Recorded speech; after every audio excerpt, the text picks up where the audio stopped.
Halo, assalamualaikum, selamat datang di vlog Erick Karto. Dan kali ini kita akan membahas Honda Freed, salah satu unit punya kami.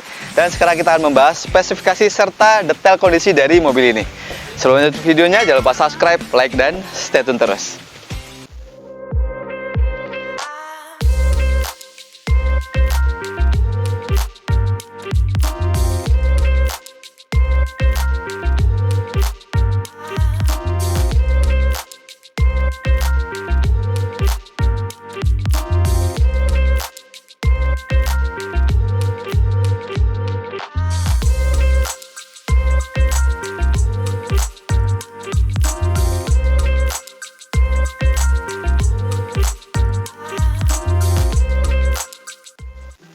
Nah, seperti ada di thumbnail, ini adalah Honda Freed SD tahun 2012 transmisi otomatis. Ini salah satu unit punya kami.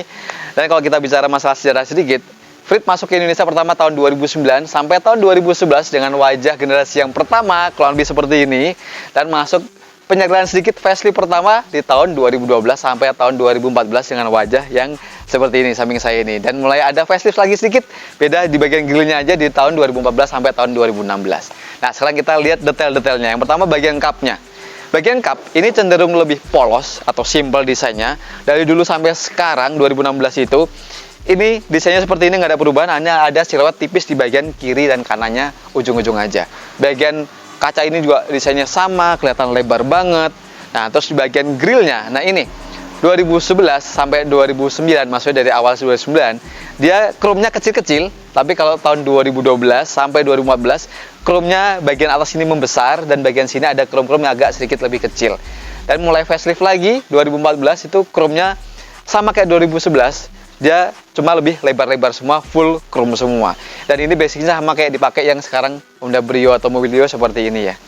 Setelah kita bahas headlampnya, nah ini headlampnya mulai tahun 2009 sampai 11, dia reflektornya dia hitam-hitam seperti ini, reflektor sini warna chrome. Tapi kalau ini sudah full chrome semua sampai di tahun 2016, kelihatan lebih nice. Dan ini sudah kami kasih stiker warna hybrid biru, jadi kelihatan lebih clean juga. Terus di bagian bumpernya, nah ini untuk bagian bumper tahun 2012 facelift pertama, desainnya berubah seperti ini, jadi kelihatan lebih nice dan ada siluet-siluet tipis yang nggak kelihatan polos. Tapi ini sayangnya masih polos, belum ada fog lampnya. Kalau bicara masalah tipenya, nah ini pertama tahun 2009 sampai 11 itu tipenya ada A paling standar, tipe S sliding door bagian kiri, dan tipe E 2 sliding door. Dan ini juga ada versinya tipe S dan tipe E. Nah kalau ini tahun 2014 ke atas biasanya sudah menggunakan fog lamp di bagian sini, tapi ini juga bisa ditambahkan juga. Tapi kalau ini masih polos karena ini tipe yang SD-nya. Nah sekarang kita lihat di bagian samping. Nah ini teman-teman, kalau lihat di bagian samping, emang penampakan mobil ini nggak kelihatan panjang-panjang banget, kesannya kayak bantet, karena ini kompetitornya adalah Toyota Sienna sama, cuma entah kenapa emang mobil ini karena diproduksi 2016 terakhir, jadi masih tetap laris di pasaran dan harganya masih cenderung stabil. Dan bicara masalah dimensinya, ini panjangnya 4,215 dengan tinggi 1,740 dan lebarnya 1,7 meter. Dan ini wheelbase-nya cukup panjang, 2,7 meter. Artinya di bagian kabin pasti sangat lega. Nanti kita akan bahas. Kalau Honda Jazz kan wheelbase-nya kurang lebih 2,4 yang G8. Oke, lah kita detail-detailnya di bagian bodi ini kelihatan nice juga, ada siluet bagian sini sampai di ini ada siluet tipis sampai ke bagian belakang, kelihatan lebih nice juga. Sini juga ada siluetnya juga. Cuma sayangnya nggak ada set body molding. Dan ini ada dudukan rel yang ngumpet seperti ini, kelihatan lebih manis ya. Jadi nggak kelihatan relnya. Dan ini bukaan pintunya, karena ini bukan power sliding door yang tipe SI, jadi bukanya masih manual, kiri kanan kita tarik seperti ini. Dan aksesnya pintu depan ini cukup lumayan lebar loh, jadi ini bukanya gede banget, jadi kita akses masuk ke dalam ini cukup lumayan besar banget di kelasnya. Nah sekarang kita tutup lagi. Oke, nah kita lihat di bagian spion, ini masih model manual lipatnya, belum electric retract, tapi sudah electric mirror. Tapi kalau yang tipe E, sini biasanya sudah ada sennya dan sudah electric retract tahun 2014 ke atas juga. Dan ini masih ada fender sen di bagian sini karena ini tipe SD. Kalau yang sudah sen di bagian sini, kalau nggak salah ini polos. Nanti kalian bisa komentar di bawah. Oke, lagi bicara masalah kaki-kakinya, ini menggunakan velg alloy ring 15 185/65 profil bannya. bagian depan cakram, bagian belakang semuanya masih drum atau tromol. Jadi kayak ke GK5. Kalau GE semuanya double disc brake. Nah, ini ground clearance-nya 170 mm, artinya ini aman di segala medan di Indonesia. Jadi kalau di versi Jepangnya, dia ground clearance-nya kalau nggak salah 150 mm, agak sedikit kecil.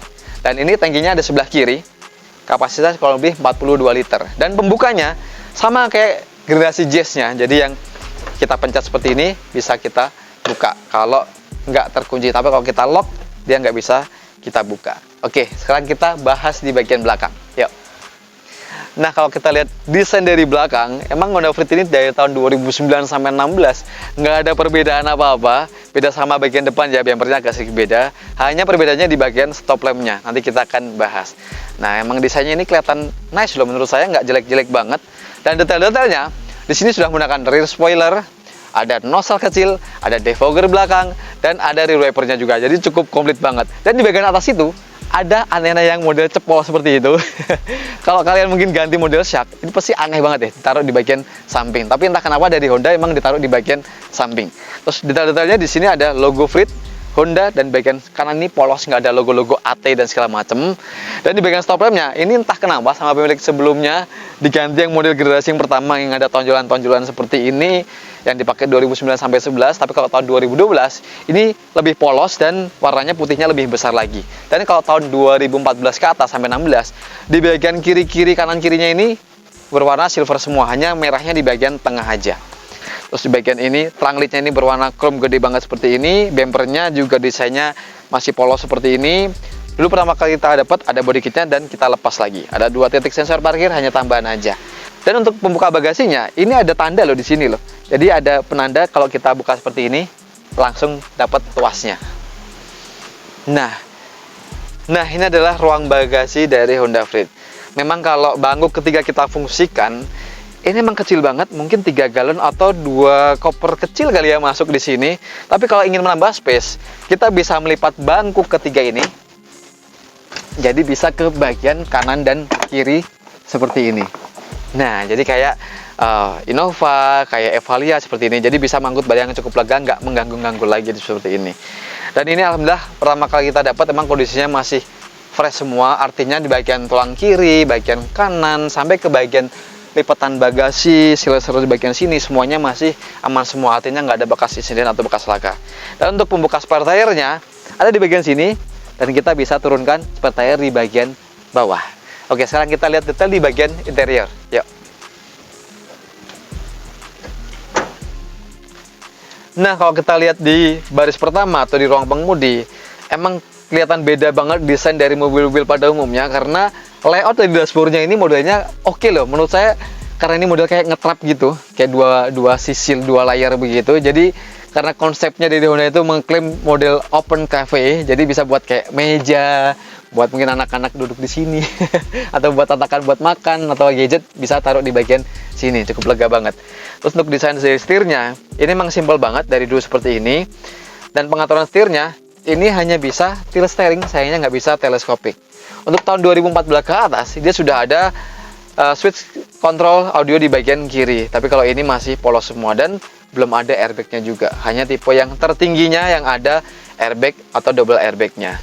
Nah, untuk detail-detailnya di bagian door trim, ini materialnya masih plastik-plastik semua. Dan bagian sini sudah diganti model MBTEC. Aslinya modelnya fabric, sama kayak bagian joknya berwarna, kalau nggak salah berwarna coklat. 4 power window, armrestnya ini gede banget, ada door locknya. Bagian bawah sini ada door pocket yang cukup gede banget. Jadi kalau kita naruh botol bisa 4 berjajar. Dan di sini ada speakernya juga. Untuk di bagian kanan sini, ini ada electric mirror dan sini masih kosong. Kalau tipe PSI sini ada tombol-tombol untuk membuka power sliding door-nya. Oke, terus bagian joknya di sini, ini ada peningginya juga, ada adjusternya, slide dan recline standar. Terus bagian kanan kiri ini dilengkapi dengan cup holder semua, ditaruh di depan kisi-kisi AC. Oke, terus pembukanya kap mesin sini.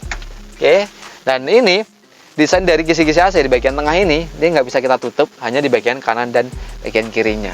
Terus di bagian speedometernya ini, nah kalau kita nyalakan, ini modelnya digital di bagian isi bensin sama RPM-nya digital, tapi sayangnya di bagian speednya masih model analog.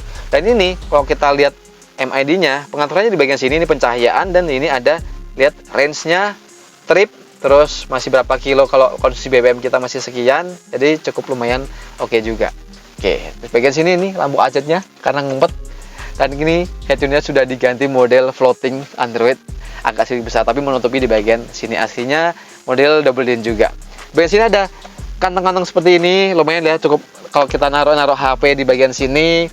Terus ini model tuas AC-nya, tapi sayangnya untuk tipe SD atau yang tahun-tahun awal biasanya masih model kompor-kompor muter seperti ini. Jadi kayak kompor juga. Tapi kalau yang tipe E atau tertinggi yang tahun awal pun juga sudah model digital dan ada heaternya juga. 2014 ke atas biasanya sudah menggunakan digital dan ada heater juga. Ini model transmisi matic-nya di sini. Oke juga ya, nice. Ada shift lock-nya di bagian sini. Di bagian bawah sini kita dapat cup holder satu lagi, ada power outlet, dan ada penyimpanan yang cukup besar juga. Oke, di sini ada laci juga ini, tapi nggak terlalu gede-gede banget, tapi cukup oke lah. Terus di bagian atas ini ada anti silau-nya, sun visor-nya di sini. Oh, sudah dilengkapi nih vanity mirror semua dua-duanya, jadi kita bisa berkaca di sini. Ini hanya Twitter, hanya tambahan aja. Oke, terus di bagian tengah sini, nah ini lega banget. Jadi kalau untuk anak-anak lewat ke baris ke belakang ini nggak mengganggu sama sekali, karena brake-nya atau parking brake-nya di bagian kaki. Nah, beda sama Senta. Kalau Senta taruh di bagian sini, jadi nggak bisa kita lewat ke belakang gitu. Sekarang kita lihat di row kedua. Yuk. Nah, duduk di row kedua dari Frit ini, karena modelnya model captain seat, sama kayak bagian depan, ini tengahnya terpisah seperti ini, cukup lumayan nyaman. Ini legroomnya kita masih dapat dengan posisi yang normal. Ini posisi mengemudi saya. Headroomnya pun juga masih lega banget. Dan kalau kita mundurkan paling belakang, ini lumayan lega banget. Pasti bagian belakang juga cukup sesek. Jadi cukup normal seperti ini aja. Oke. Sebagian door trimnya ini ada power window, ada cup holder setiap kanan kirinya. Tapi sayangnya di sini nggak ada door pocket atau nggak ada speaker. Dan ini ada hand grip seperti ini untuk membantu kita kalau kita naik, jadi bisa pegangan seperti ini atau pegangan bagian atas ini. Dan ini ada cantolannya ya buat naruh-naruh apalah ya di bagian sini. Terus bagian atas ini sayangnya masih polos. Kalau tahun yang 2013 ke atas biasanya sudah ada AC double blowernya. Jadi bisa mengarah sampai belakang dingin semua. Tapi kalau ini agak sedikit kurang, butuh waktu untuk mendinginkan sampai baris ke 3. Nah, ini sekarang coba kita masuk ke bagian sini. Oke. Oh ya, sebelumnya ini ada semua kursi, ada armrestnya seperti ini. Tahun yang facelift seperti ini semuanya ada semua. Nah, kita coba duduk.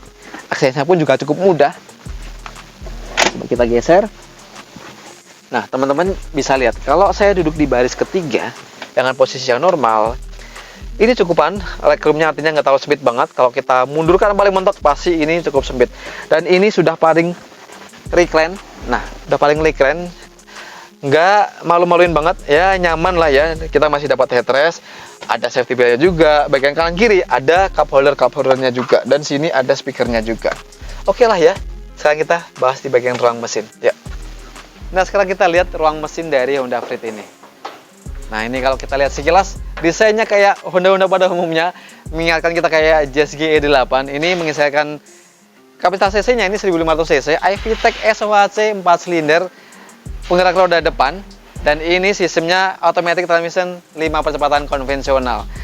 Dan kalau bicara masalah tenaganya, ini masih tenaganya 116 HP dan torsinya 146 Nm. Ini beda sedikit sama Jazz GE8. Kalau GE8 tenaganya sedikit lebih besar, tapi torsinya sedikit lebih kecil.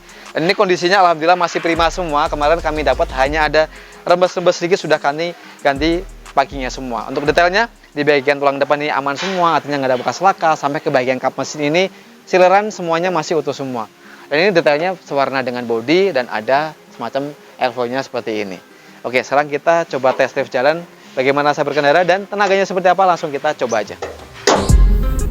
Oke, sekarang kita coba tes dari rasa berkendara mobil ini sama tenaganya seperti apa. Dan kalau kita rasain pertama, masalah sudut pandang, ini enak banget, leluasa banget karena bagian kacanya ini yang gede banget. Jadi kita lihat ke bagian depan tuh cukup luas. Terus pilar bagian sini ini ada kaca segitiga yang bisa membantu kita juga. Kanan kirinya kita memandangnya cukup enak juga. Nah, kalau bicara masalah suspensinya, nah ini memang mobil ini suspensinya tergolong empuk dibanding Honda-Honda yang lainnya, semacam kayak Jazz GE8 atau Mobilio, mungkin yang kelasnya berbeda juga. terus gitu lebih keras, tapi kalau ini lebih sopan. Jadi kalau kita isi penumpang sampai 6, ini cukup lumayan empuk dibanding yang lain-lainnya juga dari brand Honda, nyaman. Dan ini kalau kita begini kan, ini body rollnya juga nggak terlalu berasa-berasa banget, jadi masih stabil lagi.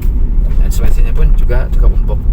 Misalnya BBM-nya, ini memang rata-rata konsumsi BBM untuk dalam kota ini bisa tembus 12-13 km per liter. Tapi kalau untuk luar kota mungkin bisa sekitaran 14-15 km per liter. Tergantung kita yang nginjek gasnya juga. Semakin kita betot-betot, ini mobil ini semakin boros. Dan akselerasinya bisa dibilang mobil ini lemot. Frit itu emang nggak didesain untuk kebut-kebutan, jadi untuk kenyamanan jalan santai sama keluarga ini nyaman. Beda sama yang Jazz GR8, walaupun mesinnya basicnya sama, cuma tenaganya lebih enteng di Jazz karena ini kayak semacam bodinya besar dengan mesin yang sama. Jadi ya cukupan aja lah, nggak bisa kita buat akselerasi atau cepat-cepatan aja. Jadi segi kenyamanan aja. Oke, nah untuk ke depan kabin ini sedengan ya, jadi nggak bisa dibilang sunyi-sunyi banget. Masih lebih enak ini, traffic noise-nya nggak terlalu masuk, hanya gerungan mesin yang berasa kalau kita injek gas. Nah, ini yang agak sedikit lemot tadi kan awalnya. Ya, karena 5 speed konvensional dan bodinya yang besar, jadi seperti ini aja lah.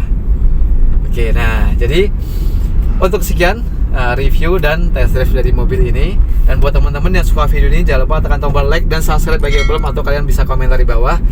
Jika teman-teman ingin dibantu inspeksi mobil atau tanya-tanya tentang mobil ini, kalian bisa hubungi kami di deskripsi. Dan buat teman-teman yang berpengalaman pakai mobil ini, kalian bisa komentar di bawah ya, apa saja maintenance dan perawatan dari mobil ini. Oke, gitu aja. Nah, sekian untuk vlog kali ini, dan sampai ketemu di Ericarto berikutnya. Assalamualaikum.